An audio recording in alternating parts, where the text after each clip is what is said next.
In this one, we're going to be talking about how to filter down our list view by using built-in Django filters. We're also going to do it by using a query, much like what we did in the post list stuff for the actual blog project. So outside the API, we're going to do something very similar to this. This is actually what we're going to start off with because this is what we used in our main project. I want to do this exact same thing for our post list. I'm going to go ahead and copy this right here. And we're going to jump into our post list API view, and we're going to override this get query set method. So that is something we mentioned already, but basically what we're going to do here is just override the default method that's coming through there. And it's going to be very simple. We'll do self and then args and then keyword args. And we are going to paste in that query stuff. So here it is right here. Now, first of all, we have to get that query set list, or the first query set. And to do that, I'm just going to set it equal to what get query set defaults to, which is going to be post.objects.all.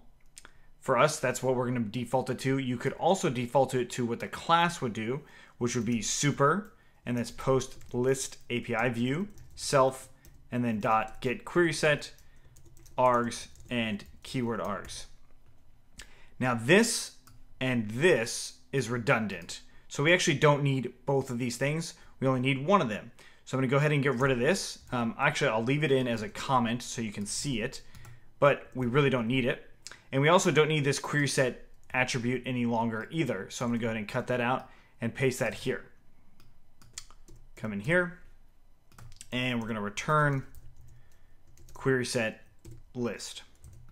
Now do note that this is not a whole lot different than what we've already seen. We're getting our main query set. If there's not a query in the URL itself, it's just going to return back that main query set. Now, of course, this right here, we could filter it down to, let's say, user equals to self.request.user. So that would start that filter. But since it's a post, we don't want to filter down the user. We are just going to leave it as .all. And since we're using the Q lookups, we actually have to import that as well. So at the very top, we're going to do from django.db.models import Q. If you don't do this, this query set stuff will absolutely fail. So now that we've got that, let's go ahead and take a look. We jump into our list view here, and we get global name or request is not defined. So let's see why. And that's this right here.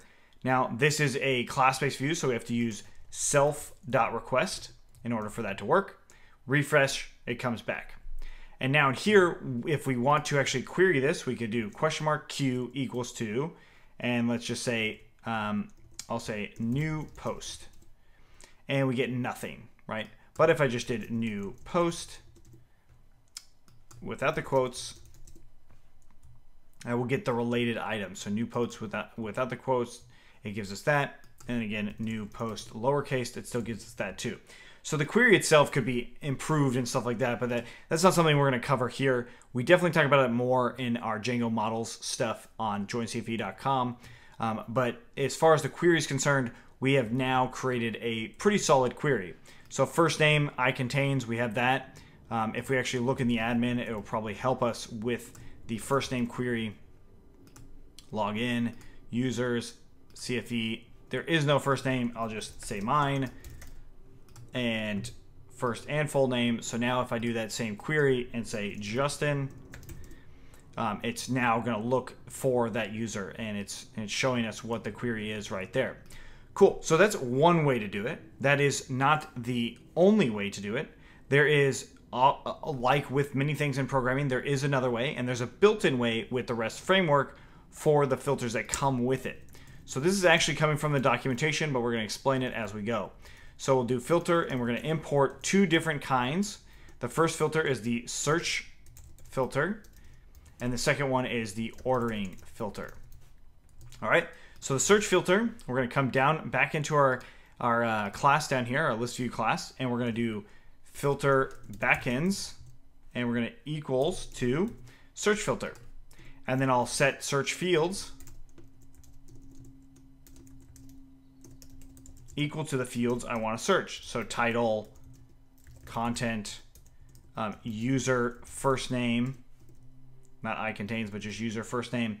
There we go. So we have search fields. This should look pretty familiar to the admin itself. We have list filter versus search filter, but we also have search fields here, just like what we've seen. So we go back, search fields. It's not a whole lot different there. So that's obviously it's emulating things that Django does very well. So now that we've got that, let's actually add in, let's make sure we're doing, and it is a little import error here. It is actually from filters, not filter. And there we go. So we refresh in here, and I'm going to get rid of that first get request and just change this to search, and I'll say Justin. And again, same stuff's coming up. Search, new post, same stuff's coming up as the other query is concerned. The nice thing though too is I can chain this, and I can say search and Q equals to here, just here. And it's actually doing two searches now for me. It's doing the Q search, which is this one, and then it's doing the built-in search, which is this stuff right here. Kind of cool. It's actually narrowing it down even more for us. Now, Django Rest Framework has a requested or a suggested filter, an even more in-depth filter, which is the Django filter. This is a third-party filter that works with the API, but it also works without the API, so just regular Django. We actually cover that in the e-commerce 2 API project because it goes into a lot more detail with products and pricing and stuff like that. So that is something to note. But there's one more thing that we did import, and that was order filter or ordering filter. Let's go ahead and add that into our filter backends. And now what we can do is actually change the ordering based off of a get parameter as well. And we just say ordering equals to, and I'll say title.